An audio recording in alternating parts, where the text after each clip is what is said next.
العالمين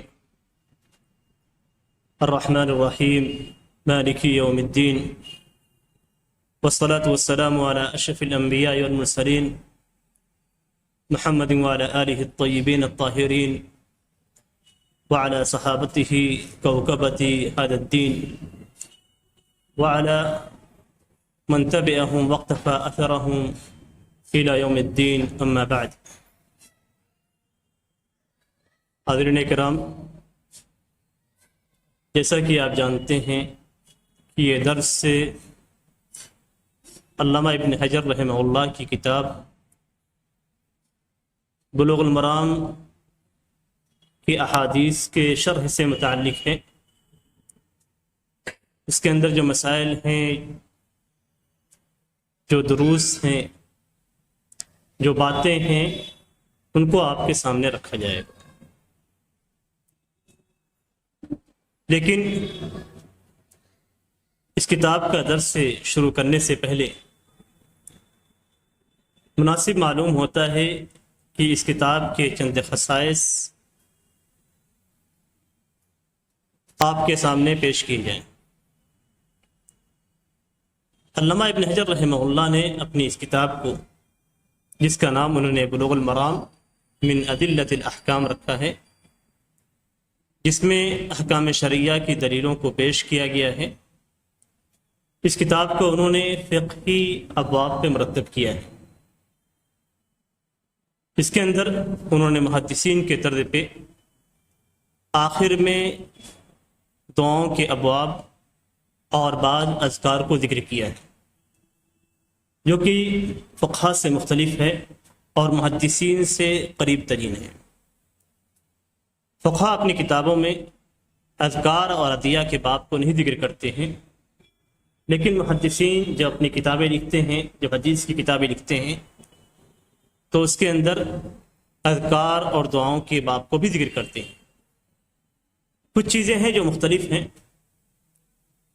علامہ ابن حجر رحمہ اللہ نے چونکہ اس کتاب کو احکام کی دلیلوں کے طور پہ رکھا ہے، اس لیے اس میں وہ ابواب ذکر نہیں کیے گئے ہیں جو نبی اکرم صلی اللہ علیہ وسلم کی سیرت سے متعلق ہیں، یا وہ ابواب جو فتنے سے متعلق ہیں.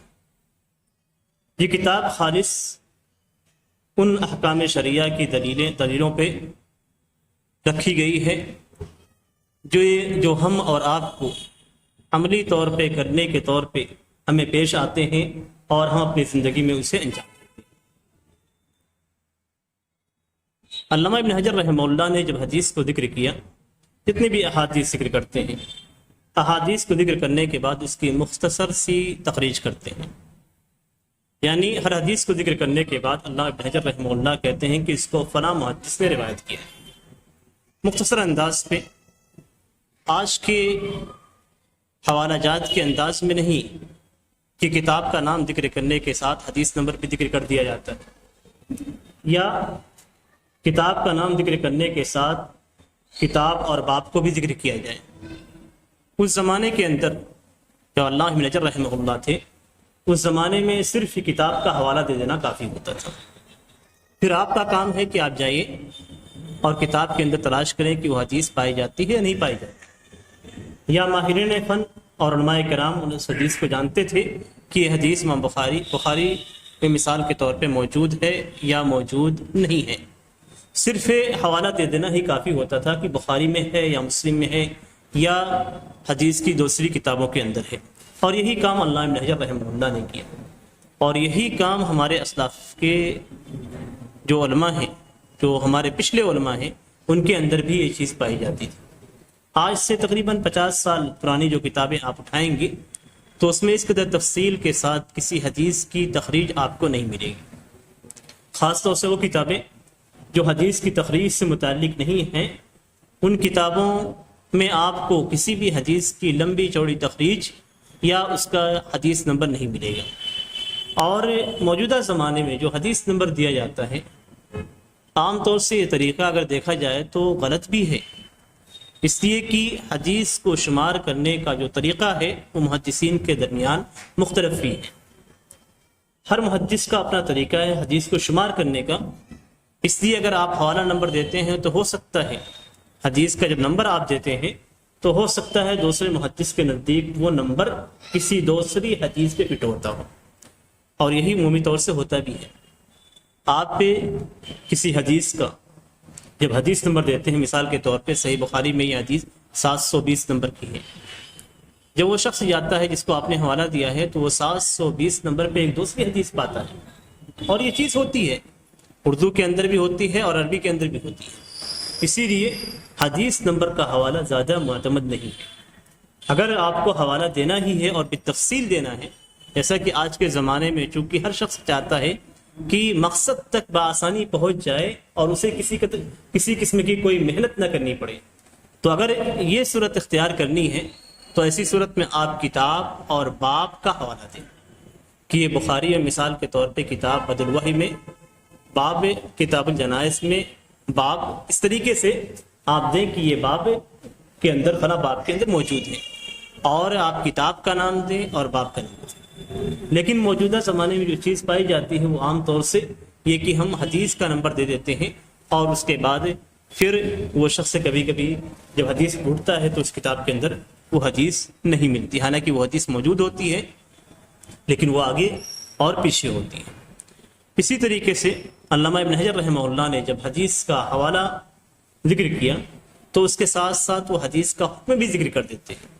بسا اوقات حدیث کا حکم ذکر نہیں کرتے، اس لیے کہ بالکل واضح ہوتا ہے، جیسے مثال کے طور پہ علامہ ابن حجر رحمہ اللہ کہتے ہیں کہ یہ اس حدیث کو امام بخاری رحمہ اللہ نے روایت کی، اس حدیث کو امام مسلم رحمہ اللہ نے روایت کیا، تو اب یہاں پہ حدیث کے حکم ذکر کرنے کی ضرورت نہیں ہے، اس لیے کہ تمام علماء کرام اس بات پر متفق ہیں کہ بخاری اور مسلم کے اندر جو احادیث ہیں وہ تمام کی تمام احادیث صحیح ہیں، وہ تمام کی تمام احادیث صحیح ہیں، اس لیے اب انہیں صحیح کہنا یا اس پہ حکم لگانے کی کوئی ضرورت نہیں ہے۔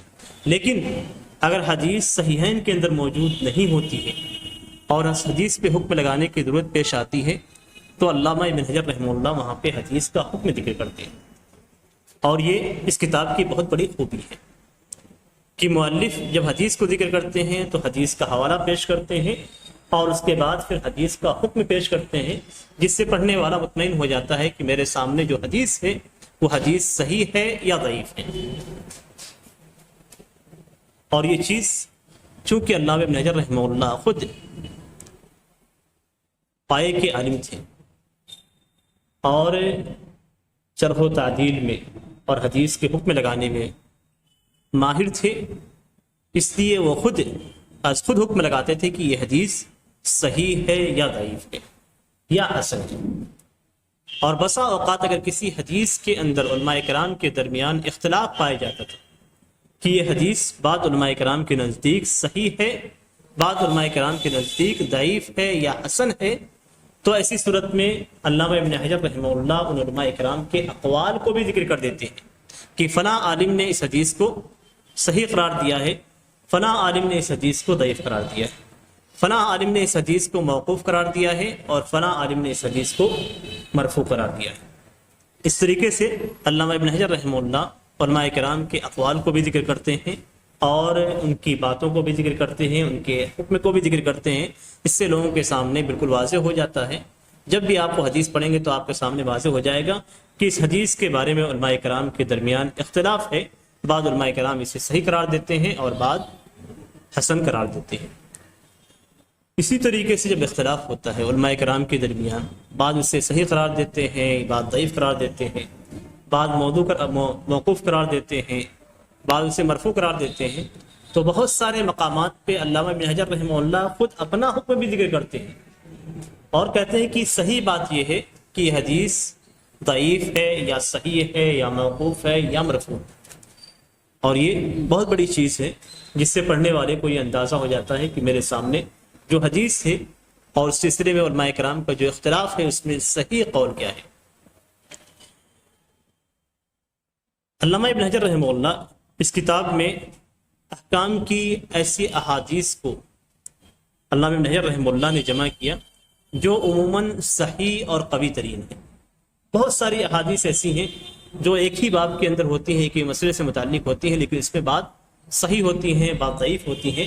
تو علامہ ابن حجر رحمہ اللہ نے اپنی اس کتاب کے اندر جن احادیث کا انتخاب کیا، جس احادیث کو چن کر انہوں نے اس کتاب کے اندر پرویا، وہ احادیث صحیح اور قوی ترین ہیں.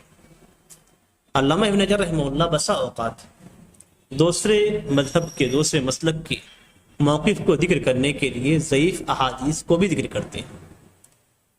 یعنی صحیح احادیث کو ذکر کرتے ہیں، اور صحیح احادیث کو ذکر کرنے کے بعد ایک ضعیف حدیث کو بھی ذکر کر دیتے ہیں، تاکہ پڑھنے والا یہ نہ سمجھے کہ اس کے مقابل میں ایک حدیث تھی اور اس حدیث کو علامہ ابن حجر رحمہ اللہ نے ذکر نہیں کیا، اور وہاں پہ حکم بیان کرتے ہیں تاکہ پڑھنے والے کو یہ اندازہ ہو جائے کہ اس کے اندر جو علماء کے اقوال ہیں اس مسئلے کے اندر، دونوں میں کیا صحیح ہے، علماء کے اقوال میں سے کون سا قول زیادہ صحیح ہے اور کون سا قول مرجوح ہے. اور اس کا اندازہ آپ دلیلوں سے ہی کر سکتے ہیں.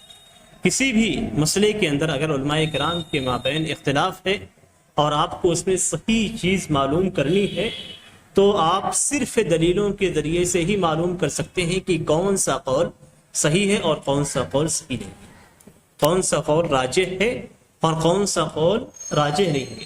یہ آپ کو صرف دلیلوں کے ذریعے سے معلوم ہو سکتا ہے.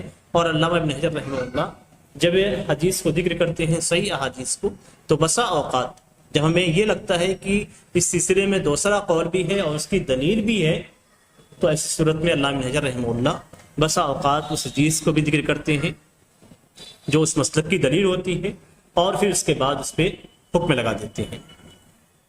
علامہ ابن حجر رحمہ اللہ نے اپنی اس کتاب کے اندر ایک بہت ہی شاندار کام انجام دیا ہے، اور وہ کام یہ ہے کہ بہت ساری احادیث بہت لمبی اور طویل ہوتی ہے، اور اگر انہیں ذکر کیا جائے تو اصل مقصد جو حدیث کو ذکر کرنے کا ہے وہ فوت ہو جاتا ہے.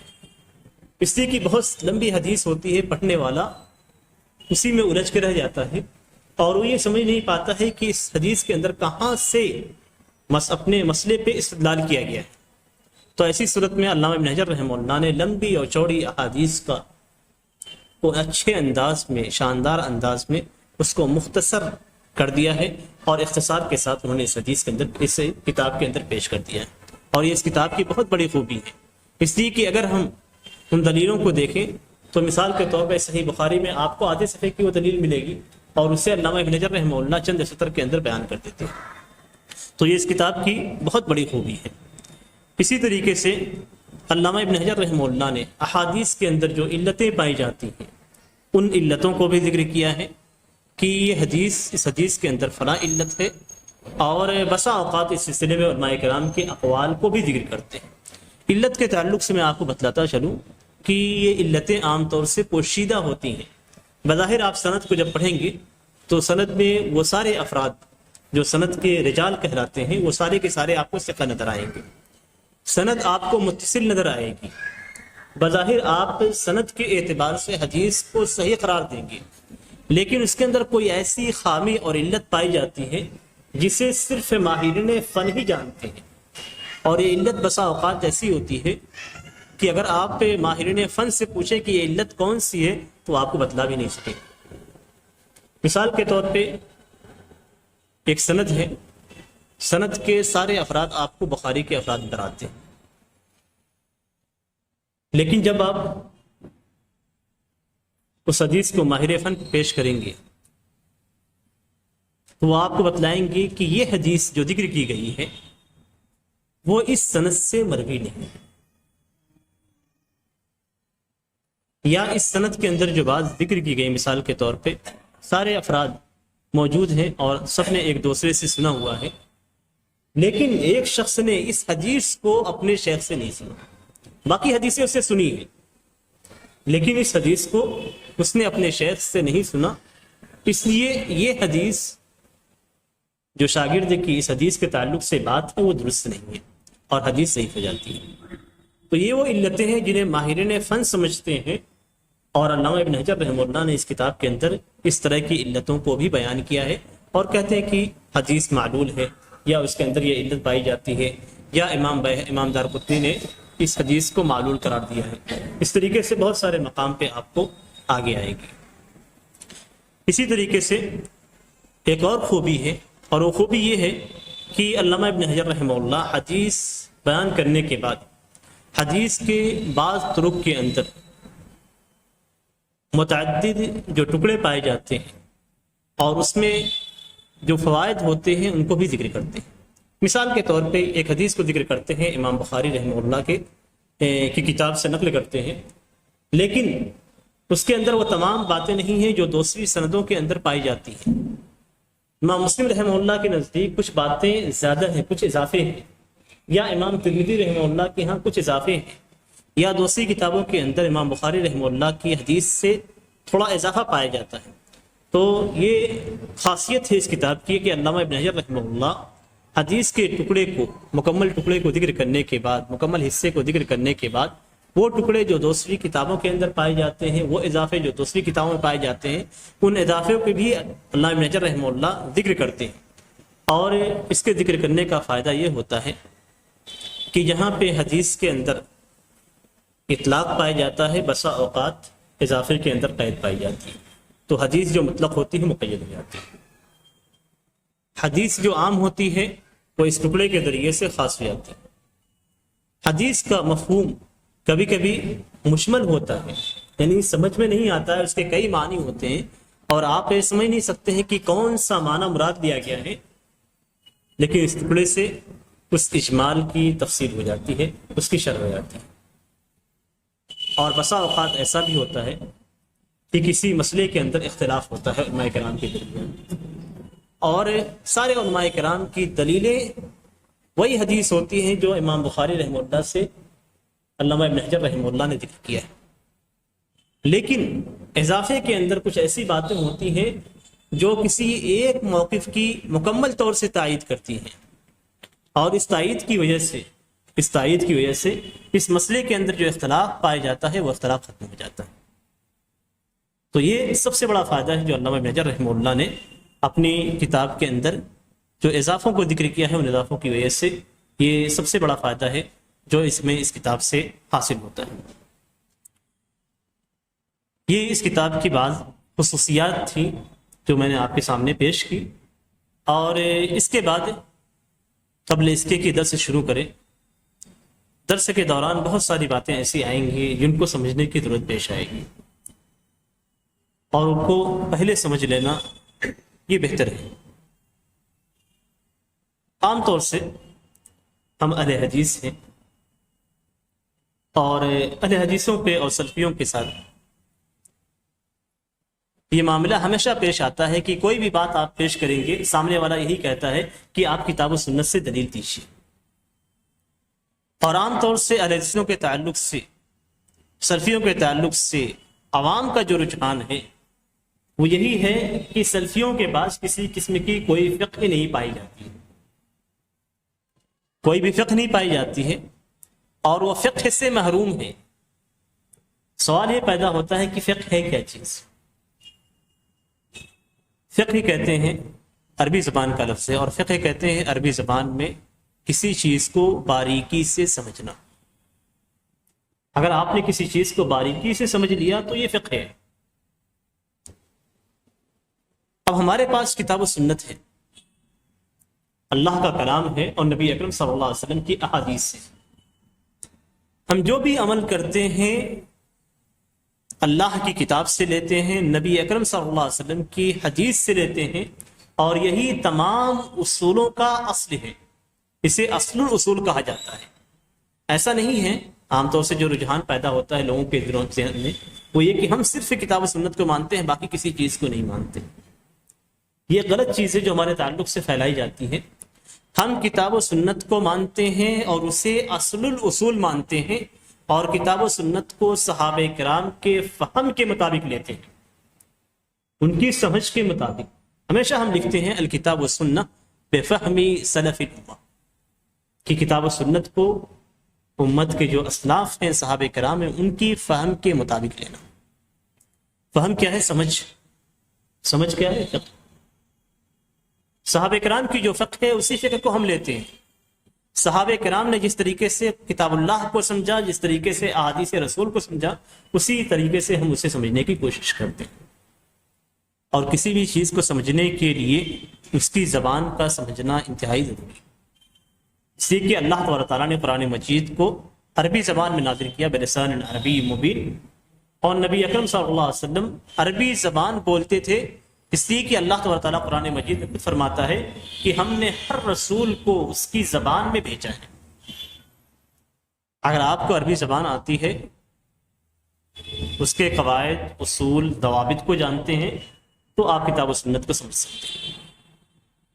اگر آپ کو عربی زبان نہیں آتی تو آپ کتاب اللہ اور سنت رسول اللہ کو جس طریقے سے سمجھنا چاہیے اس طریقے سے نہیں سمجھ سکتے۔ اب اگر کتاب و سنت اتنی ہی مشکل ہے کہ ہم اسے نہیں سمجھ سکتے ہیں، تو سوال یہاں پہ یہ پیدا ہوتا ہے کہ نعوذ باللہ ثم نعوذ باللہ، کہ قرآن و سنت کو ہمارے لیے کیوں نازل کیا گیا؟ امام حنیفہ رحمہ اللہ، مثال کے طور پہ امام حنیفہ رحمہ اللہ عربی زبان بولتے تھے، ان کی زبان امت کو سمجھ میں آتی ہے، لیکن اللہ کے رسول عربی زبان بولتے تھے، ان کی زبان، ان کی باتیں امت کو سمجھ میں نہیں آتی۔ اگر آپ نے نبی اکرم صلی اللہ علیہ وسلم کی بات کو صحیح انداز میں سمجھ لیا اور اس سے مسائل کا استنباط کر لیا تو یہی فقہ ہے۔ اور فقہ کی تعریف تمام فقہی کتابوں کے اندر اور تمام مسالک کے اندر العلم بالاحکام الشرعیہ العملیہ المکتسب من ادلۃ التفصیلیہ التي طریقہ رشتے، احکام شرعیہ عملیہ یعنی جن کا تعلق عمل سے ہے، عقیدے سے نہیں، وہ احکام شرعیہ جن کا تعلق عمل سے ہے اور جنہیں تفصیلی دلیلوں سے حاصل کیا گیا ہے۔ احکام شرعیہ عملیہ کا علم حاصل کرنا، اور یہ علم تفصیلی دلیلوں سے حاصل ہو۔ تفصیلی دلیلیں کیا ہیں؟ اللہ کی کتاب اور نبی اکرم صلی اللہ علیہ وسلم کی سنت۔ اگر آپ نے احکام شرعیہ کا علم حاصل کر لیا تو ایسی صورت میں آپ کو فقہ حاصل ہو گئی، اس لیے کہ فقہ کی تعریف ہی کی۔ تو اگر ہم اللہ کی کتاب سے اور نبی اکرم صلی اللہ علیہ وسلم کی سنت سے استنباط کر کے مسائل کو حل کرتے ہیں تو ایسی صورت میں ہمارے پاس فقہ کیوں نہیں ہوتی؟ فقہ ہمارے پاس موجود ہے، اور یہ فقہ سارے مسالک کے فقہ سے پہلے ہے، اس لیے کہ ہماری فقہ کا اعتماد صحابہ کرام کی سمجھ پہ ہے، تو ہماری فقہ سب سے پہلے، ہماری فقہ سب سے پہلے ہے۔ باقی مسالک کی فقہ تو بعد میں ہے، ان کے ائمہ کے آنے کے بعد ہوئی، لیکن ہماری فقہ سارے ائمہ کے آنے سے پہلے ہے۔ اور اگر فقہ دیکھنی ہے علماء اہل حدیث کی، تو علماء اہل حدیث کے امیر امام بخاری رحمہ اللہ کے وہ تراجم پڑھ لیجیے جو انہوں نے اپنی صحیح بخاری کے اندر ذکر کیا، مسائل کا کس طریقے سے استنباط کیا ہے، آپ حیران رہ جائیں گے، بلکہ پوری امت حیران ہے، سارے علماء حیران ہیں۔ اور بہت سارے تراجم ایسے ہیں جنہیں آج تک حل نہیں کیا جا سکا کہ علامہ امام بخاری رحمہ اللہ کا مقصود کیا تھا۔ تو یہ وہ ہماری فقہ ہے جن کو حل کرنے سے سارے مسالک کے علماء قاصر ہیں۔ عام طور سے جب ہم کسی چیز کے تعلق سے کہتے ہیں کہ یہ فرض ہے، یہ مستحب ہے، یا مندوب ہے، یا سنت ہے، یا یہ حرام ہے، یہ مکروہ ہے، تو اکثر سوال کر دیا جاتا ہے حدیثوں سے کہ فرض ہونے کی دلیل دیجیے، اور دلیل آپ کو لفظ کے ساتھ چاہیے، یعنی جس چیز کو فرض قرار دے رہے ہیں اس کے تعلق سے قرآن حدیث کے اندر فرض کا لفظ آنا چاہیے۔ یہ تو بہت بڑی بیوقوفی ہے، یہ تو بہت بڑی بیوقوفی ہے۔ اگر آپ یہ بات کہتے ہیں کہ قرآن حدیث کے اندر اس مسئلے کو جسے آپ فرض قرار دے رہے ہیں اس کے اندر فرض کا لفظ آنا چاہیے، تو اس کا مطلب آپ عربی زبان کو نہیں جانتے، بلکہ اپنی زبان کو بھی نہیں جانتے، اپنی زبان کو بھی نہیں جانتے ہیں، اور آپ اپنی زبان سے بھی نابلد ہیں۔ اور عام طور سے یہ سوالات ہمارے انفی بھائیوں کی جانب سے کیے جاتے ہیں اور واٹس وغیرہ پہ بہت زیادہ منتشر ہیں. اور میں یہ سمجھتا ہوں کہ یہ جو سوالات کیے جاتے ہیں یہ ان کے علماء کی جانب سے نہیں ہیں، اس لیے کہ ان کے علماء اتنی بڑی بیوقوفی نہیں کر سکتے ہیں کہ زبان کا بھی انکار کر دیں. یہ وہ جاہل ہیں جنہیں اپنی بھی فقہ کا علم نہیں ہے، یا وہ جاہل ہیں جنہوں نے چند کلاسیں پڑھی ہیں اور انہیں اچھی طریقے سے علم نہیں ہے کہ سامنے والے سے کس طریقے سے بات کی جاتی ہے. وہاں پہ پوچھا جاتا ہے کہ فرد ہونے کی دلیل دیجیے اور فرد کے لفظ کے ساتھ، واجب ہونے کی دلیل دیجیے اور واجب ہونے کے لفظ کے ساتھ. سوال یہ پیدا ہوتا ہے کہ اگر آپ کے والد آپ سے کہیں کہ مجھے 1 گلاس پانی پلاؤ تو پلانا واجب ہے یا نہیں ہے؟ پلانا واجب ہے یا نہیں ہے؟ اگر آپ کہتے ہیں کہ واجب ہے تو انہوں نے واجب کا لفظ نہیں ادا کیا، اور اگر آپ کہتے ہیں کہ واجب نہیں ہے تو آپ اپنی زبان کی مخالفت کرتے ہیں. جس زبان میں آپ کی پرورش ہوئی ہے، اپنی لغت کی، اپنی زبان کی آپ مخالفت کرتے ہیں، اس لیے کہ یہ امر کا صیغہ ہے، حکم کا صیغہ ہے، اور حکم کے صیغے کے اندر وجوب پایا جاتا ہے. لیکن اس کے باوجود میں آپ کے سامنے احکام شرعیہ کی 2 قسمیں ہوتی ہیں، میں مختصر انداز میں آپ لوگوں کو بیان کرتا ہوں. احکام شرعیہ یعنی جتنے بھی احکامات ہمیں، جن بھی احکامات کو کرنے کا حکم دیا گیا ہے، جتنے بھی اعمال کو انجام دینے کا ہمیں حکم دیا گیا ہے، وہ اعمال 2 طریقے سے ہوتے ہیں. شرعی احکام ہوتے ہیں، انہیں شرعی احکام کہا جاتا ہے. اور شرعی احکام کی 2 قسمیں ہوتی ہیں، ایک احکام تکلیفیہ یعنی جنہیں کرنے کا ہمیں مکلف کیا گیا ہے، اور ایک احکام وضعیہ یعنی جو ہمارے لیے بطور علامات رکھی گئی. احکام شرعیہ کو علماء نے جو تقسیم کیا ہے وہ 5 قسموں میں اور احناف نے 7 قسموں میں. اور میں جو عام علماء کرام ہیں انہی کے طرز پہ آپ کے سامنے پیش بھی کرتا ہوں، اور یہ بھی دلیل دیتا ہوں کہ فرض، سنت یا مستحب یا مندوب یا مباح اور مکروہ اور حرام، ان ساری چیزوں کی سارے الفاظ کہ قرآن و حدیث کے اندر پائے جاتے ہیں. ایسا نہیں ہے کہ ہم نے اسے گڑھ لیا یا ہم نے اپنی طرف سے اس الفاظ کو بیان کیا، لیکن یہ الفاظ بھی پائے جاتے ہیں، اور زبان کے اندر، لغت کے اندر کون سا جملہ کس بات پہ دلالت کرتا ہے اس اعتبار سے بھی اس کا حکم لگایا جاتا ہے. مثال کے طور پہ فرض یا واجب، احناف کے نزدیک 2 الگ الگ چیزیں، فرض الگ ہوتا ہے ان کے ہاں اور واجب الگ ہوتا ہے. لیکن جمہور علماء کے نزدیک فرض اور واجب دونوں ایک ہی چیز ہے. اب سوال کرتے ہیں کہ مثال کے طور پہ فرض کا لفظ لائیے. فرض آپ کہتے ہیں کسی چیز کو، تو فرض کہاں قرار دیا گیا ہے کہ یہ لفظ آپ کتاب سے ثابت کیجئے، قرآن سے ثابت کیجئے، سنت سے ثابت کیجئے. فرض کسے کہتے ہیں؟ میں پہلے فرض کی تعریف کر دیتا ہوں، بیان کر دیتا ہوں تاکہ آپ کو لغوی اعتبار سے بھی سمجھنے میں آسانی ہو. فرض کہتے ہیں جسے شارع علیہ السلام نے، یا آپ یہ کہیں کہ جسے اللہ تبارک و تعالیٰ نے اور اس کے رسول صلی اللہ علیہ وسلم نے حتمی طور سے طلب کیا ہو، یعنی اس کا کرنا آپ کے لیے ضروری ہو. یا دوسرے اعتبار سے اسے اگر آپ اس کی تعریف کرتے ہیں تو کوئی شخص سے اگر اطاعت کے طور پہ اسے انجام دیتا ہے تو اسے ثواب دیا جائے گا، اور اگر اسے چھوڑ دیتا ہے تو اسے سزا. مثال کے طور پہ ایک شخص نماز پڑھتا ہے، اگر نماز وہ شخص سے اللہ تبارک تعالیٰ کی اطاعت میں آ کر پڑھتا ہے تو اسے ثواب ملے گا، اور اگر نماز کو ترک کرتا ہے تو اسے سزا ملے گی، یعنی اسے آخرت میں سزا دی جائے گی، وہ سزا کا مستحق ہوگا. اب یہ فرض کا لفظ قرآن اور حدیث کے اندر وارد ہے. ایسا نہیں ہے کہ کسی چیز کو ہم نے فرض قرار دیا اور اس کی اصل کتاب سنت کے اندر موجود نہیں ہے. بسا اوقات یہ لفظ کے ساتھ ہوتا ہے اور بسا اوقات لغوی اعتبار سے ہوتا ہے. جیسا کہ میں نے مثال میں بیان کی پانی پلانے کے تعلق سے، تو حکم ہوتا ہے تو حکم کا ماننا واجب ہوتا ہے. جیسے مثال کے طور پہ قرآن مجید کے اندر فرمایا گیا یا ایھا الذین آمنوا کتب علیکم الصیام. کتب کا جو لفظ ہوتا ہے وہ فرضیت کے معنی میں کہ اے ایمان والو تمہارے اوپر روزہ فرض کیا گیا.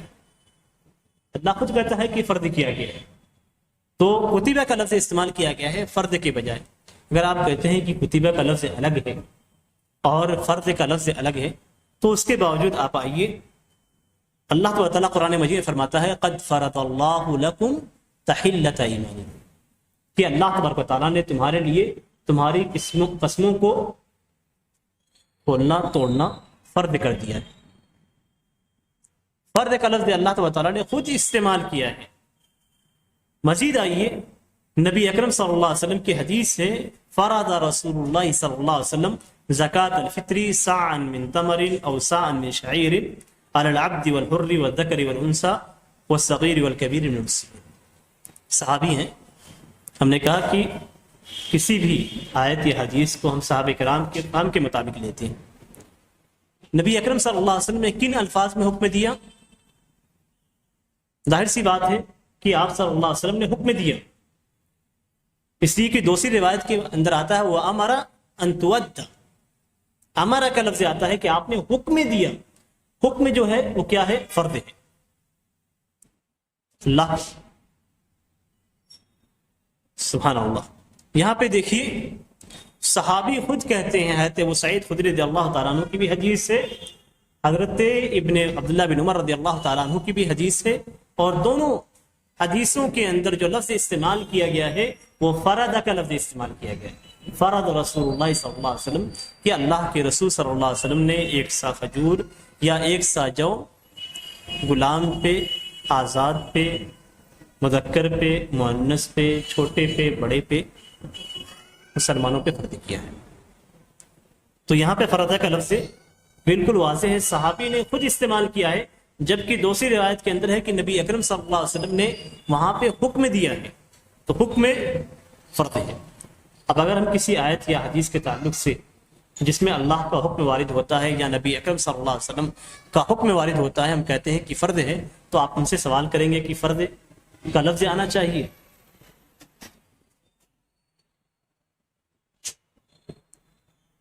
تو یہاں پہ خود ہے. مزید آئیے, نبی اکرم صلی اللہ علیہ وسلم خود فرض کا لفظ استعمال کرتے ہیں. نبی اکرم صلی اللہ علیہ وسلم کو جب معراج کرائی گئی اور آپ صلی اللہ علیہ وسلم اللہ تبارک و تعالیٰ کے پاس سے تحفہ لے کر آئے, تو نبی اکرم صلی اللہ علیہ وسلم حدیث کے اندر کیا کہتے ہیں؟ یہ ساری احادیث جو میں ذکر کروں گا سب کی سب بخاری کی ہیں. ساری کی ساری احادیث جو میں ذکر کروں گا ساری کی ساری احادیث بخاری کی ہیں. نبی اکرم صلی اللہ علیہ وسلم فرماتے ہیں فَفَرَضَ اللَّهُ عَلَىٰ أُمَّتِي 50 صلاۃ. یہ نبی اکرم صلی اللہ علیہ وسلم کے الفاظ ہیں کہ اللہ تبارک و تعالیٰ نے اپنے نبی پہ 50 نمازیں فرض کی. اور صرف ایسا نہیں کہ نبی اکرم صلی اللہ علیہ وسلم نے فرض کا لفظ استعمال کیا ہو, بلکہ پچھلے نبیوں نے بھی فرض کا لفظ استعمال کیا. اسی حدیث میں کہتے ہیں نبی اکرم صلی اللہ علیہ وسلم میں ان نمازوں کو لے کر آگے بڑھا, یہاں تک کہ میں موسیٰ علیہ السلام کے پاس سے گزرا, تو موسیٰ علیہ السلام نے کیا کہا؟ موسیٰ علیہ السلام نے کہا ما فرض اللہ لک علی امتک. حضرت موسیٰ علیہ السلام بھی فرض کا لفظ استعمال کر رہے ہیں کہ اللہ تبارک و تعالیٰ نے آپ کی امت پہ کس چیز کو فرض کیا. پھر بھی سوال ہوتا ہے کہ فرض کا لفظ دکھاؤ. قرآن مجید میں اٹھا کر دیکھ لیجئے, پورے قرآن کے اندر کہیں بھی آپ کو یہ نہیں ملے گا کہ نماز فرض کی گئی ہے. قرآن کے اندر کیا ہے؟ اقیم الصلاۃ, نماز کو قائم کرو, حکم دیا گیا ہے. اور ہم جب حکم پیش کرتے ہیں تو آپ کہتے ہیں کہ فرض کا لفظ دیکھو. تعجب ہے. اسی کو فقہ کہتے ہیں کہ ہم نے قرآن مجید کے اندر اقیم الصلاۃ کا لفظ پایا, وآتوا الزکوٰۃ کا لفظ پایا, تو ہم نے اس سے فرض قرار دیا. یہی فقہ ہے. اور ہماری یہ فقہ اللہ تبارک و تعالیٰ کے حکم کے مطابق ہوتی ہے, اس کے احکام کے مطابق, نبی اکرم صلی اللہ علیہ وسلم کے اقوال کے مطابق ہوتی ہے, صحابہ کرام کے اقوال کے مطابق ہوتی ہے. مزید دیکھیے نبی اکرم صلی اللہ علیہ وسلم نے جب حضرت معاذ رضی اللہ تعالیٰ عنہ کو یمن کی جانب بھیجا تو آپ صلی اللہ علیہ وسلم نے کیا فرمایا، انک تقدم علی قوم من اہل الکتاب فلیکن اول ما تدعوهم الیہ عبادۃ اللہ فاذا عرفوا اللہ فاخبرهم ان اللہ قد فرض علیہم 50 صلوات. تو ان کو جا کے بتلانا جب وہ اللہ تبارک و تعالیٰ کو اچھی طریقے سے جان لے تو انہیں بتلانا کہ اللہ تبارک و تعالیٰ نے ان کے اوپر 5 وقت کی نماز پڑھی. فرض کا لفظ نبی اکرم صلی اللہ علیہ وسلم نے خود ذکر کیا، اور اس کے بعد پھر فَإِذَا فَعَلُوا ذَلِكَ فَأَخْبِرْهُمْ أَنَّ اللَّهَ فَرَضَ عَلَيْهِمْ زَكَاةً کہ اللہ تبارک و تعالیٰ نے ان کے اوپر زکوٰۃ فرض کی ہے. اور یہ ساری چیزیں قرآن مجید کے اندر اگر آپ دیکھیں گے تو واقعی مصطلح وآتوا الزکاۃ سے ہی ماخوذ ہے. تو نبی اکرم صلی اللہ علیہ وسلم خود حکم کے لیے جو لفظ استعمال کرتے ہیں وہ خود فرض کا لفظ ہے، اور اسی کو ہم استعمال کرتے ہیں تو ہم سے پوچھا جاتا ہے. فرض کے بعد آئیے مندوب یا مستحب یا سنت یا استحباب، یہ سارے الفاظ جو استعمال کیے جاتے ہیں وہ ایک ہی معنی میں، اور اس کی جو تعریف کی جاتی ہے وہ یہ کہ جس چیز کو شارع نے حتمی طور سے طلب نہ کیا. حتمی طور سے کس طریقے سے آپ جانیں گے، اس عبارت کے اندر کچھ ایسی چیزیں ملی ہوئی ہوں. یہ میں احناف کی تعریف بتلا رہا ہوں، غور سے سنیے گا، میں کسی اور کی نہیں. احناف کی تعریف کے مطابق میں حدیث کو بیان کروں گا اور اپنے فقہ کو ان کے مطابق فٹ کروں گا. احناف کی جو تعریف ہے وہ یہ کہ جسے شارع نے حتمی طور سے طلب نہ کیا ہو، اور اس کو کس طریقے سے جانا جائے گا وہ یہ کہ جملے کے ساتھ کوئی ایسی بات مربوط ہو، جڑی ہوئی ہو، جو اس کی عدم حتمیت پہ، عدم لزوم پہ دلالت کرے کہ یہ چیز ضروری نہیں ہے، اس کا کرنا واجب نہیں ہے، لیکن اگر کیا جائے تو بہتر ہے.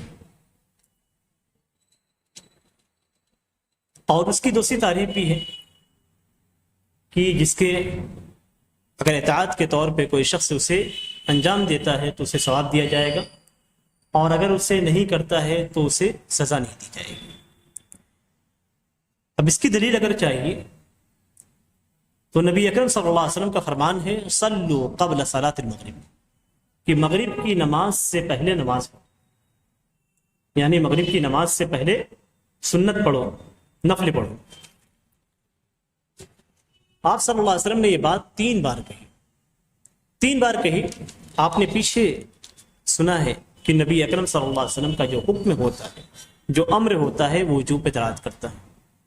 اب کس طریقے سے اسے وجوب پہ، اگر اسے ہم چھوڑ دیتے ہیں تو یہ وجوب پہ دلالت کرے گا، لیکن تعریف کے اندر یہ بات کہی گئی ہے کہ اس سے کوئی ایسی چیز مربوط ہو جو اس کے عدم وجوب پہ دلالت کرے. نبی اکرم صلی اللہ علیہ وسلم نے تیسری بار میں کیا فرمایا، لمن شاء، جو چاہے.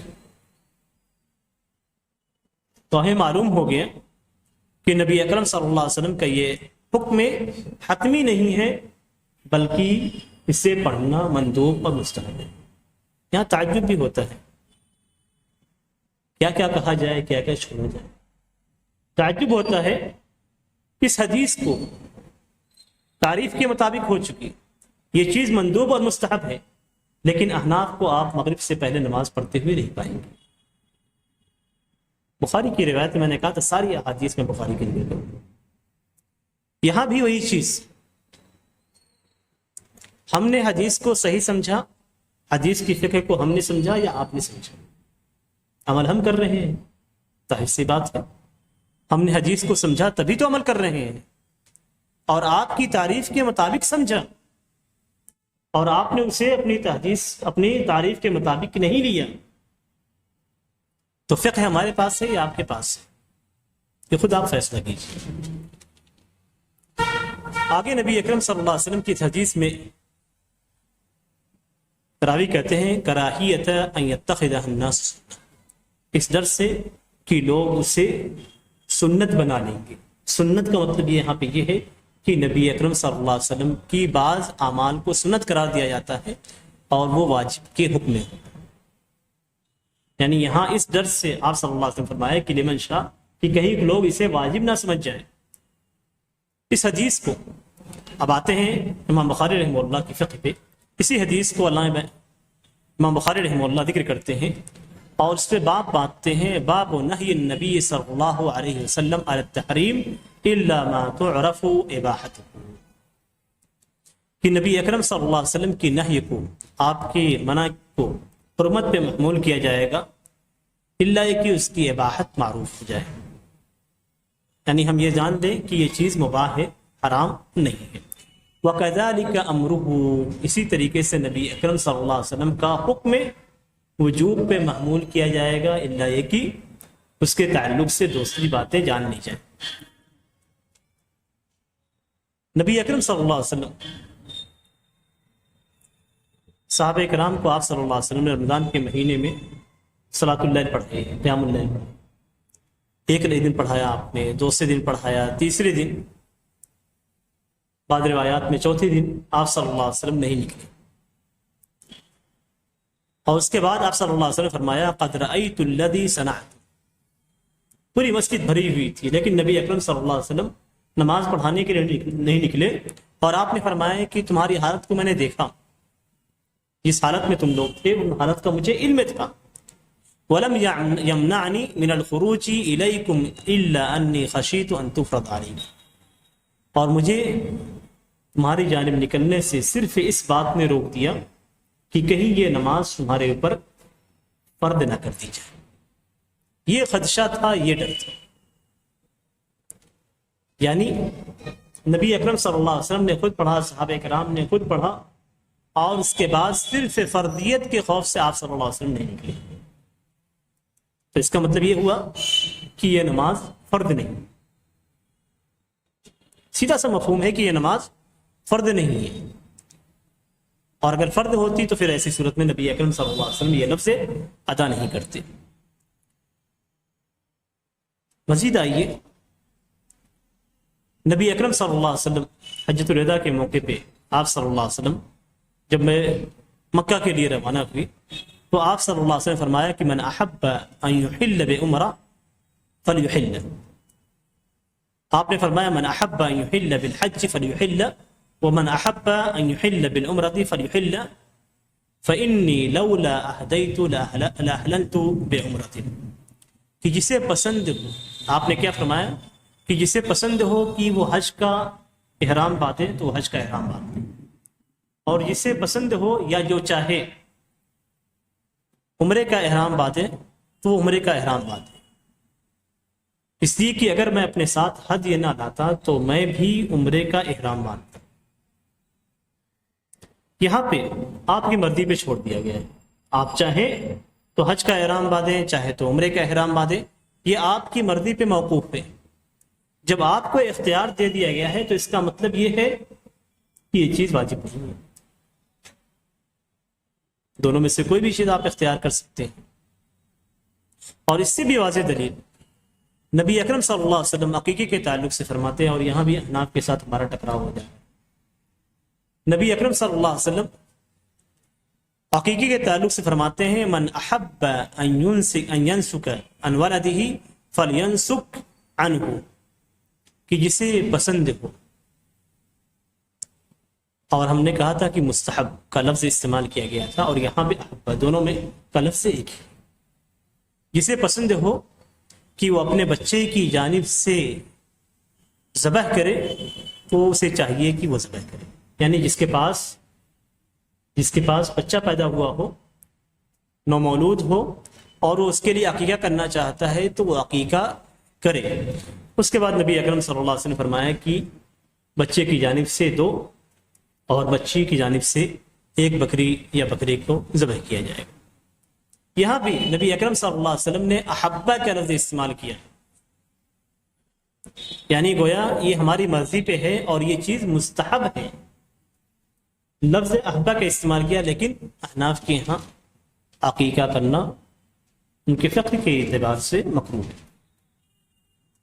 حدیث کے اندر احبہ کا لفظ استعمال ہوتا ہے لیکن ان کے یہاں وہ چیز مکروہ ہے، دونوں لفظ میں کتنا فرق ہے، ہر چیز کی دلیل ہے۔ مزید آگے بڑھیے،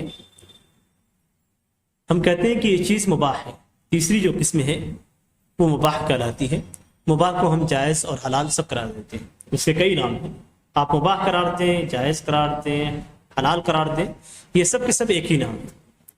اور اس کی تعریف یہ ہے کہ جس کے کرنے والے کو ثواب نہ دیا جائے اور نہ ہی اس کے چھوڑنے والے کو سزا دی جائے.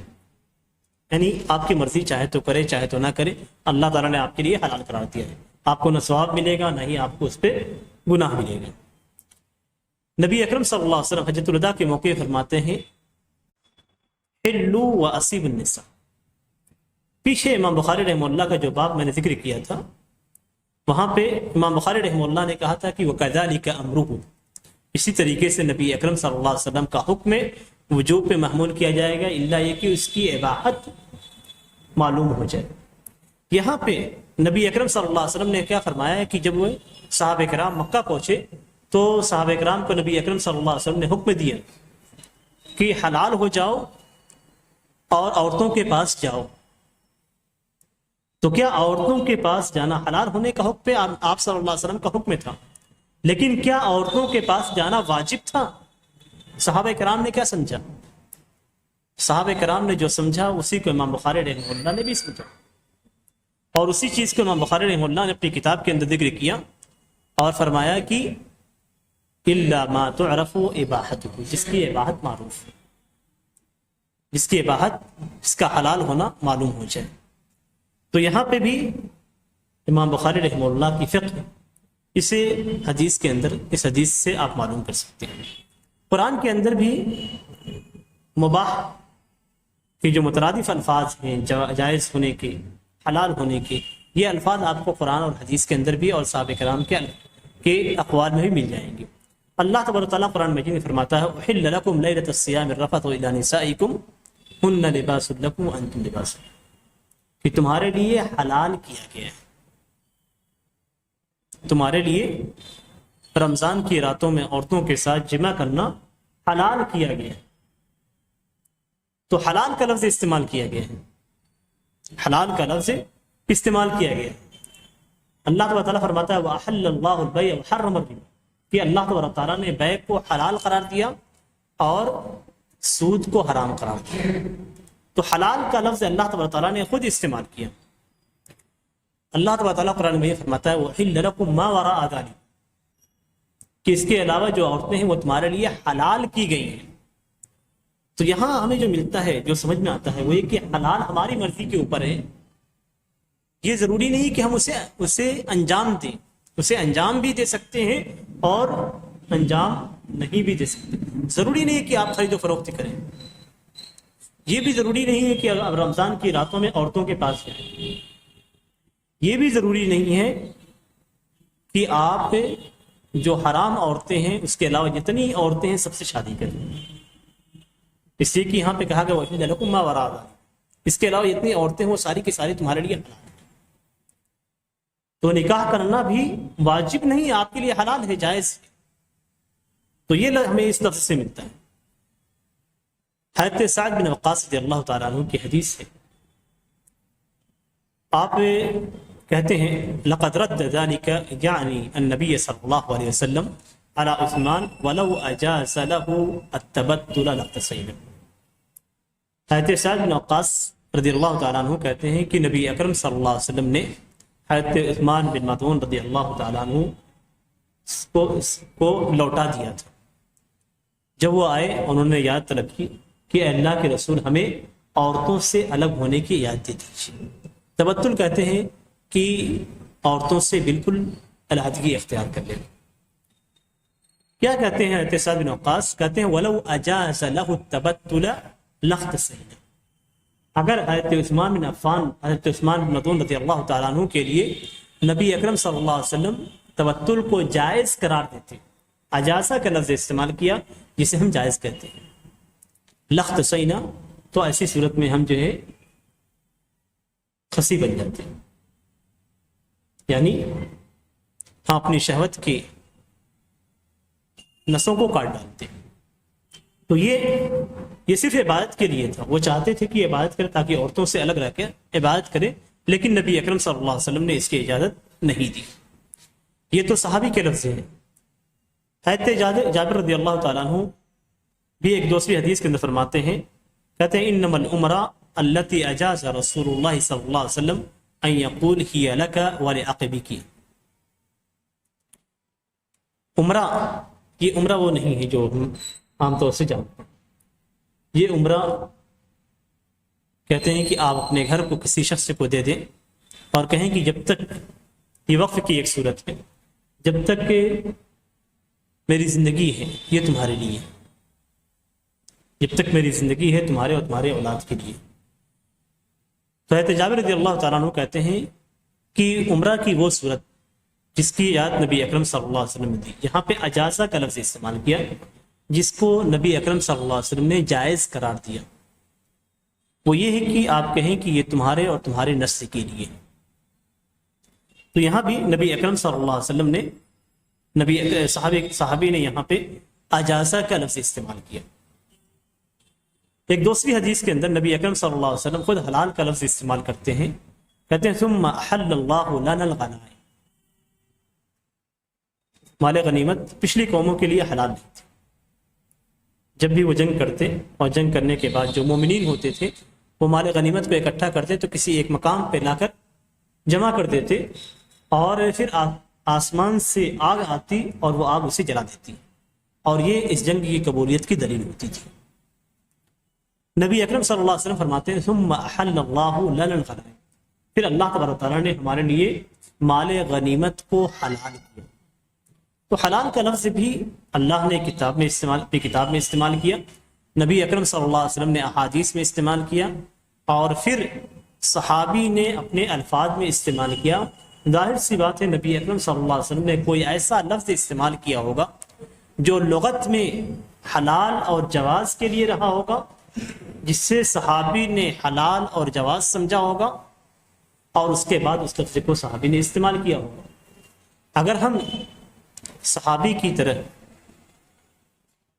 عربی زبان کے قواعد اور اصول کا لحاظ کرتے ہوئے نبی اکرم صلی اللہ علیہ وسلم کے کسی کلام سے حلال اور جواز سمجھتے ہیں جیسے صحابی نے سمجھا اور کہا، اگر ہم سمجھتے ہیں اور کہتے ہیں تو پھر اس کے اندر ہم پہ تنقید کی، ہم سے سوال کیوں؟ ظاہر سی بات ہے صحابی نے سمجھا ہے تبھی کہا ہے، ہم نے بھی سمجھا ہے تبھی کہا ہے. اس کے بعد الحرام، عام طور سے یہ لفظ جو استعمال کیا جاتا ہے ہم بھی استعمال کرتے ہیں، وہ بھی استعمال کرتے ہیں، اور اس لفظ کی دلیل بھی قرآن کے اندر موجود ہے. اور حرام کہتے ہیں جس کے کرنے والے کو، جس کا کرنے والا سزا کا مستحق ہو، اور بطور اطاعت جس کو ترک کرنے والا ثواب کا مستحق. اگر کوئی شخص اطاعت کے طور پہ اسے ترک کرتا ہے تو ثواب کا مستحق ہوتا ہے، اور اگر اطاعت کے طور پہ ترک نہیں کرتا تو وہ ثواب کا مستحق نہیں ہوتا. لیکن اگر اسے انجام دیتا ہے تو وہ سزا کا مستحق ضرور ہوتا ہے. اللہ تعالیٰ چاہے تو سزا دے، چاہے تو سزا نہ دے. قرآن مجید میں فرمایا گیا حرمت علیکم امہاتکم، تمہارے اوپر تمہاری مائیں حرام کی گئی. تو حرام کا لفظ وہاں بھی استعمال کیا گیا. وحرم علیکم صید البر ما دمتم حرما، جب تک تم حالت احرام میں ہو تمہارے اوپر بری جانور، بری شکار تمہارے اوپر حرام ہے. اسی طریقے سے پیچھے آپ نے سنا وحل اللہ البیع وحرم الربا، تو اللہ تبارک تعالیٰ نے وہاں پہ سود کو حرام قرار دیا اور حرام کا لفظ استعمال کیا. حضرت عائشہ رضی اللہ تعالیٰ عنہ کہتی ہیں کہ جب سورہ بقرہ کی آیات جو سود کے تعلق سے ہے وہ نازل ہوئی تو نبی اکرم صلی اللہ علیہ وسلم مسجد کی جانب نکلے اور ان آیات کی لوگوں پہ تلاوت کی. پھر نبی اکرم صلی اللہ علیہ وسلم نے شراب کی تجارت کو حرام کرا. ثم حرم تجارت الخمر، پھر نبی اکرم صلی اللہ علیہ وسلم نے شراب کی تجارت کو حرام قرار دیا. تو یا تو نبی اکرم صلی اللہ علیہ وسلم نے اسی لفظ کو استعمال کیا ہوگا، یا پھر ان الفاظ کو استعمال کیا گیا ہوگا جس کے ذریعے سے کسی کو منع کیا جاتا ہے. ظاہر سی بات ہمارے زبان میں بھی کسی کو آپ منع کریں گے تو گویا آپ نے اسے روک دیا اس کام کے کرنے سے، اور حرام اسے ہی کہتے ہیں کہ کسی کام کے کرنے سے روک دیا جائے. کہا جاتا ہے کہ فلاں شخص فلاں چیز سے محروم ہو گیا، یعنی اس کو کر نہیں سکا یا وہ چیز اسے مل نہیں سکی۔ تو حرام کا حقیقی مفہوم یہی ہے۔ اسی طریقے سے حضرت میمونہ رضی اللہ تعالیٰ عنہ کی جو بکری تھی، ان کے ایک آزاد کردہ لونڈی کی بکری تھی، وہ مر گئی، تو مرنے کے بعد اسے گھسیٹ کے لے جا رہے تھے۔ نبی اکرم صلی اللہ علیہ وسلم نے جب اسے دیکھا تو آپ نے فرمایا کہ اس کے چمڑے سے تم نے فائدہ کیوں نہیں اٹھا لیا، یعنی اس کا چمڑا۔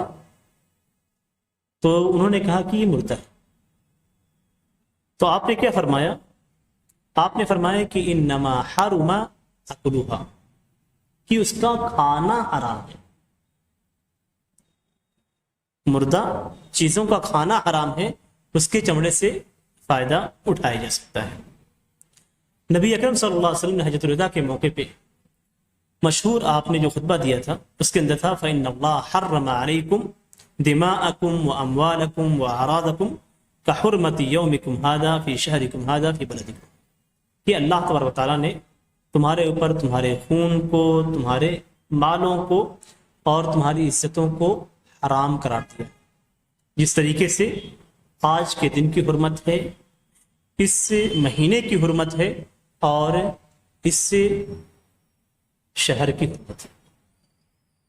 تو یہاں بھی نبی اکرم صلی اللہ علیہ وسلم نے حرمہ کا لفظ استعمال کیا، تو اس سے معلوم ہوتا ہے کہ حرام کو لفظ قرآن اور حدیث کے اندر استعمال کیا گیا ہے، اور بلکہ صحابہ کرام کے اقوال میں بھی استعمال کیا گیا ہے، جیسا کہ حضرت عائشہ رضی اللہ تعالیٰ عنہ کی حدیث میں بیان کیا گیا۔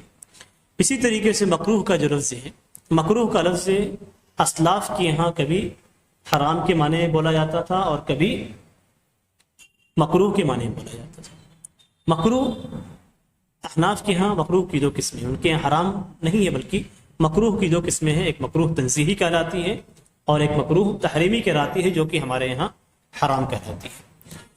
اور اس کی بھی دلیل نبی اکرم صلی اللہ علیہ وسلم کی حدیث کے اندر موجود ہے، ان اللہ کرہ لکم ثلاثا، اللہ تبارک تعالیٰ نے تمہارے لیے تین چیزوں کو ناپسند کیا ہے، اور جو چیز اللہ کو ناپسند ہے ظاہر سی بات ہے وہ چیز مکروہ ہے۔ اور اس کے اندر جو چیزیں ذکر کی گئی ہیں وہ یہ کہ قیل و قال کرنا، حجت و بحث کرنا، وَإِضَاعَةِ الْمَالِ، اور مال کو ضائع کرنا، اور بکثرت سوال کرنا۔ اس میں مال کو ضائع کرنا حرام ہے، اور حجت و بحث کرنا یہ مکروہ ہے، اور اسی طریقے سے بکثرت سوال کرنا یہ حرام نہیں ہے بلکہ مکروہ ہے۔ تو مکروہ کا لفظ یہاں پہ حرام کے لیے بھی استعمال کیا گیا ہے اور مکروہ کے لیے بھی استعمال کیا گیا ہے۔ اسی طریقے سے ایک دوسری حدیث ہے اس کے حضرت عبداللہ بن مغفر رضی اللہ تعالیٰ عنہ کی، کہ انہوں نے ایک شخص کو دیکھا کہ وہ کنکری مار رہا تھا، چھوٹی سی کنکری لے کے پھینک رہا تھا، تو انہوں نے کہا کہ تم کنکری مت پھینکو، اس لیے کہ رسول اللہ صلی اللہ علیہ وسلم نے کنکری پھینکنے سے منع فرمایا۔ آج ہمارے بچے عام طور سے پتھر اٹھاتے ہیں اور پھینکتے ہیں، اور بسا اوقات کنکری بھی پھینکتے رہتے ہیں ادھر ادھر، تو نبی اکرم صلی اللہ علیہ وسلم نے کنکری پھینکنے سے منع کیا۔ یہاں پہ انہوں نے جو لفظ استعمال کیا وہ فَإِنَّ رسول اللہ صلی اللہ علیہ وسلم نہا عن الخذف، کہ نبی اکرم صلی اللہ علیہ وسلم نے کنکری پھینکنے سے منع فرمایا۔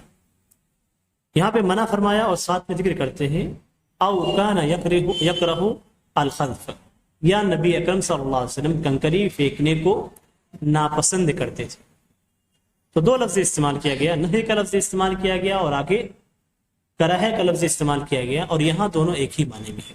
جیسا کہ میں نے کہا صحابہ کرام کے نزدیک اور اس کے بعد بعض تابعین کے ہاں، یہاں تک کہ بعض کے علماء کے نزدیک بھی مکروہ کا لفظ حرام کے معنی میں استعمال کیا جاتا تھا، اور یہاں بھی حرام کے معنی میں استعمال کیا گیا ہے۔ اسی طریقے سے ایک دوسری حدیث ہے، اس کے اندر طارق بن سوید جعفی نے نبی اکرم صلی اللہ علیہ وسلم سے شراب کے تعلق سے پوچھا، تو حدیث کے اندر آتا ہے فنہا او کرہ ان یصنعھا، دوا میں استعمال کرنا چاہتے تھے، اور عام طور سے یہ سوال بھی آتا ہے کہ دواؤں میں شراب کا استعمال جائز ہے یا نہیں ہے۔ یہ جو حدیث ہے، اس حدیث میں شراب کا جو ذکر ہے وہ شراب کو دواؤں میں استعمال کرنے کے تعلق سے ہی سوال کیا گیا ہے، اور انہوں نے نبی اکرم صلی اللہ علیہ وسلم سے جو سوال کیا تو آپ صلی اللہ علیہ وسلم نے منع فرمایا یا اسے مکروہ سمجھے. تو دونوں لفظ استعمال کیا گیا ہے، اور یہاں پہ مکروہ کا جو مفہوم ہے وہ حرام کے معنی میں ہے. اسی طریقے سے بعض دوسری مصطلحات ہیں جو عام طور سے آتی ہیں، جیسے مثال کے طور پہ کسی چیز کا صحیح ہونا، کسی چیز کا باطل اور فاسد ہونا. تو صحیح ہونا یعنی آپ جب کسی عمل کو انجام دیں گے تو ہم اگر یہ کہتے ہیں کہ یہ عمل اس نے انجام دیا تو وہ صحیح قرار دے. اور صحیح کب ہوگا؟ جب اس کے اندر وہ تمام ارکان اور شروط پائے جائیں گے جس کا اس عبادت کے اندر یا عمل کے اندر پائے جانا ضروری ہے، یا اس کے تعلق سے نفاذ یعنی مثال کے طور پہ آپ جب خرید و فروخت کرتے ہیں تو جب آپ پیسہ دیں گے کوئی چیز آپ لے لیتے ہیں تو وہ چیز آپ کی ملکیت بن جاتی ہے، اب آپ اسے بیچ سکتے ہیں، استعمال کر سکتے ہیں، اور اگر آپ کا انتقال ہوتا ہے تو آپ کے ورثہ اس کے وارث ہو سکتے ہیں. تو یہ نفاذ کر جاتا ہے. تو اگر یہ نفاذ متعلق ہو جاتا ہے کسی بیع سے، تو کسی خرید و فروخت سے، تو ایسی صورت میں ہم کہیں گے کہ وہ بیع صحیح ہے. اور اگر بیع صحیح نہیں ہوگی، خرید و فروخت صحیح نہیں ہوگا یا وہ معاملہ صحیح نہیں ہوگا، تو ایسی صورت میں اس پہ اس کے آثار مترتب نہیں ہوں گے. یعنی آپ اس کے مالک نہیں بن سکتے، نہ اسے آپ بیچ سکتے ہیں، نہ کوئی شخص اس کا وارث ہو سکتا ہے. تو یہ سے صحیح قرار دیا ہے. جسے مثال کے طور پہ نبی اکرم صلی اللہ علیہ وسلم کی حدیث ہے کہ لا صلاۃ لمن لم یقرأ بفاتحۃ الکتاب، کہ جس نے سورہ فاتحہ کو نہیں پڑھا اس کی نماز. آپ نے فرمایا نماز نہیں ہے، اور نماز نہ ہونے کو آپ نے جوڑ دیا سورہ فاتحہ کے نہ پڑھنے سے. ہم یہی کہتے ہیں اور اسی بات کا ہم دعویٰ بھی کرتے ہیں کہ جو شخص سورہ فاتحہ نہیں پڑھتا اس کی نماز نہیں ہوتی. نبی بھی یہی کہتے ہیں کہ جو شخص سورہ فاتحہ نہیں پڑھتا اس کی نماز نہیں ہوتی ہے. اب کوئی شخص اگر ہم سے کہتا ہے کہ یہ آپ غلط کہتے ہیں، تو نبی نے خود کہا لا صلاۃ لمن لم یقرأ بفاتحۃ الکتاب، کہ جس نے سورہ فاتحہ کو نہیں پڑھا اس کی نماز نہیں. ایک شخص نماز پڑھتا ہے، نماز کی جو صورت ہے اس پوری صورت کو ادا کرتا ہے، اگر سورہ فاتحہ نہیں پڑھتا تو شرعی طور پہ اس کی نماز صحیح شمار نہیں کی جائے گی. ہم صرف حیت نہیں دیکھیں گے، عبادت یا عمل کے اندر صرف حیت نہیں دیکھی جائے گی، بلکہ اس کے جو شروط ہیں، جو ارکان ہیں، ان کا پائے جانا ضروری ہے. اور یہاں سورہ فاتحہ کا پڑھنا رکن ہے،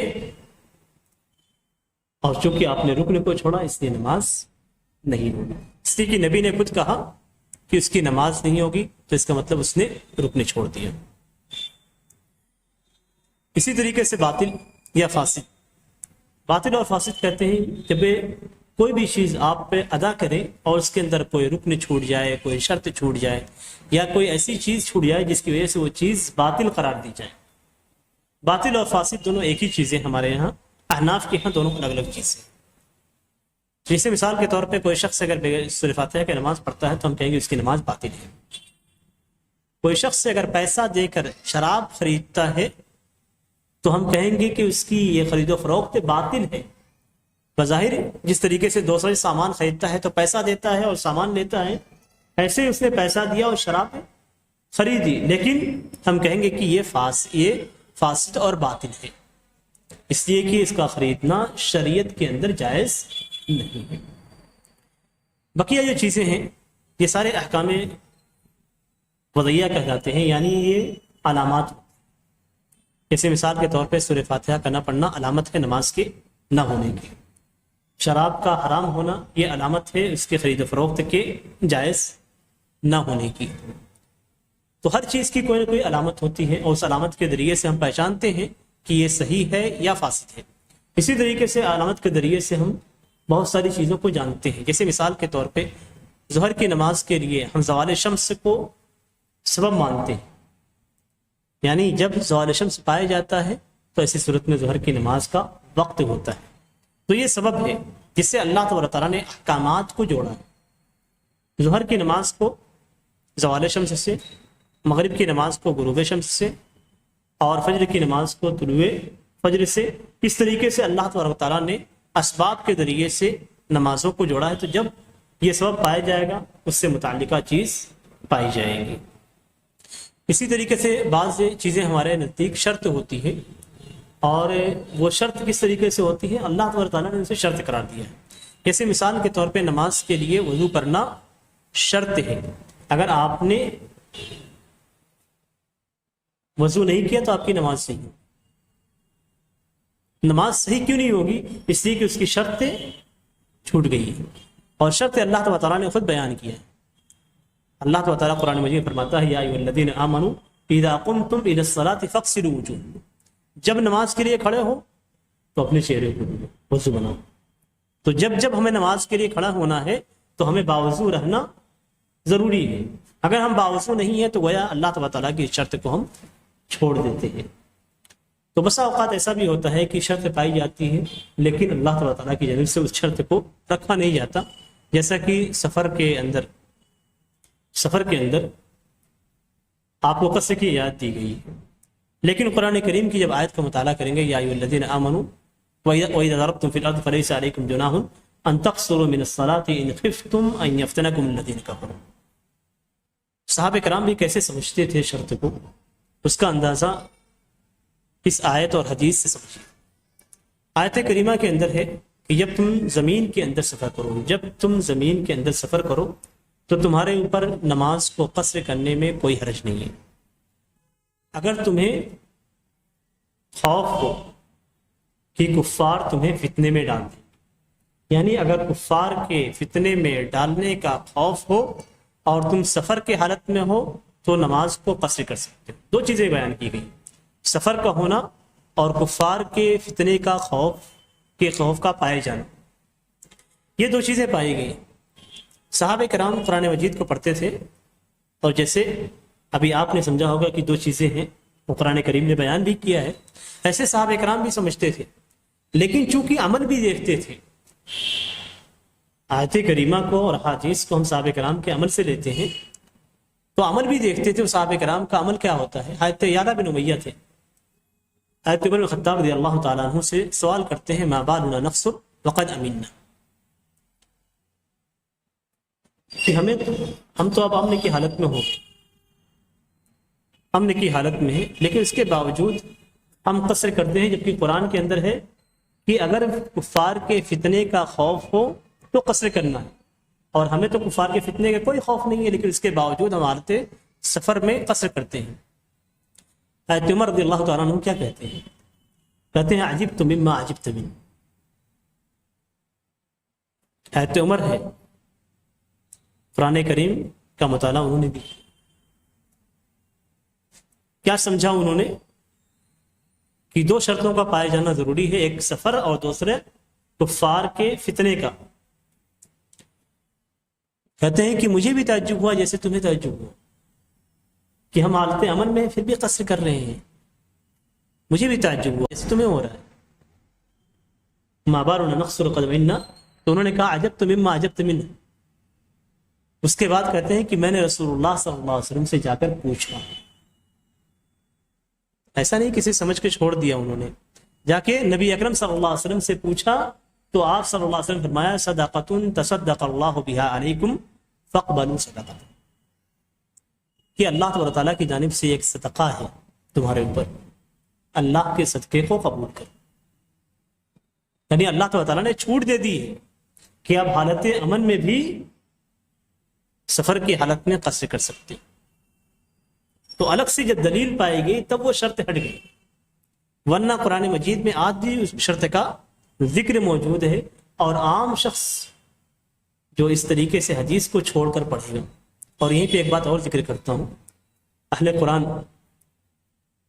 جو صرف قرآن پہ اعتماد کرتے ہیں، اس آیت کریمہ کے مطابق جب وہ حالت فتنہ میں ہوں گے تبھی ان کے لیے قصر جائز ہوگا، ورنہ ان کے لیے قصر جائز نہیں ہوگا۔ اور اسی سے اس بات کی دلیل ملتی ہے کہ صرف قرآن کو حدیث سے الگ کر کے سمجھنا غلطی تک نہیں جائے گا۔